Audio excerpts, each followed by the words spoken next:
5 আগস্টের পট পরিবর্তনের সময় পালিয়ে যাওয়া কারাবন্দীদের মধ্যে এখনও গ্রেপ্তার হয়নি 700 অপরাধী।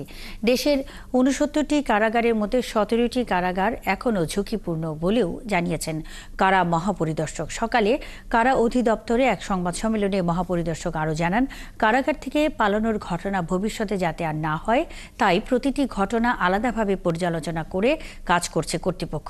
মহিম মিজানের রিপোর্ট। জিনিস আপনাদের সাথে শেয়ার করতে চাই। কালার এক্সপার্ট, জর্জ স্যাপ এবং মাইল্ড অন হ্যান্ডস টেকনোলজি সমৃদ্ধ অরিক্স ক্রিস্টাল ওয়াশ আপনার লন্ড্রি এক্সপার্ট।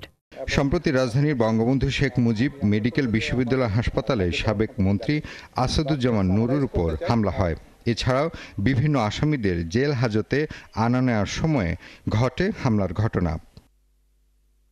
কারা কর্তৃপক্ষের বক্তব্য, কোনো আসামিকে পুলিশের কাছে হস্তান্তর করার পর আর কোনো দায় থাকে না কারা কর্তৃপক্ষের। কারা অধিদপ্তরের সার্বিক বিষয় নিয়ে কথা বলতে মঙ্গলবার সংবাদ সম্মেলনে এ কথা জানান কারা মহাপরিদর্শক। জানান, কোনো কয়েদিকে অতিরিক্ত সুযোগ সুবিধা দেয়া হচ্ছে না, আর যারা ডিভিশন পাওয়ার যোগ্য তাদের তা নিশ্চিত করা হচ্ছে। পিজি হাসপাতালে ঘটনাটা ঘটেছে। এখানে আপনারা যদি দেখে থাকেন যে আমাদের রক্ষীরা এখানে উপস্থিত ছিল এবং তৎক্ষণাৎ ব্যবস্থা নিয়েছে বলে ঘটনাটা বেশি দূর গড়াতে পারেনি। বাট ডেফিনেটলি নিরাপত্তা দুর্বলতা ছিল, যে বিষয়গুলো আমরা খতিয়ে দেখছি এবং এই বিষয়ে যাতে পরবর্তীতে এরকম যাতে ঘটনা না ঘটে এই ব্যাপারে আমরা পদক্ষেপ গ্রহণ করব।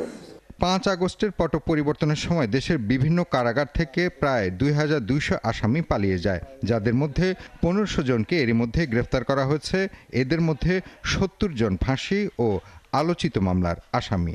পুনরায় গ্রেপ্তার হয়েছেন 1500-র মতো, অ্যারাউন্ড 700+ বন্দী যারা এখনো পলাতক রয়েছে। জঙ্গিদের মুক্তি পেয়েছেন অ্যারাউন্ড 174 জনের মতো, বিভিন্ন যারা জেএমবি অথবা বিভিন্ন নামে ছিলেন তাদের মধ্যে। আর শীর্ষ সন্ত্রাসী নামে আমাদের ডেফিনেশনে 11 জন মুক্তি পেয়েছেন। দেশের বেশ কিছু কারাগারের অবকাঠামো এখনো দুর্বল, তা সংস্কারে কাজ করছে কারা কর্তৃপক্ষ। এদিকে কারারক্ষী কারো বিরুদ্ধে সুনির্দিষ্ট অভিযোগ থাকলে তার বিরুদ্ধে কঠোর ব্যবস্থা নেওয়া হবে বলেও জানান কারা মহাপরিদর্শক। লাস্ট টাইম আপনাদের সাথে যখন মহিম মিজান, 71, ঢাকা।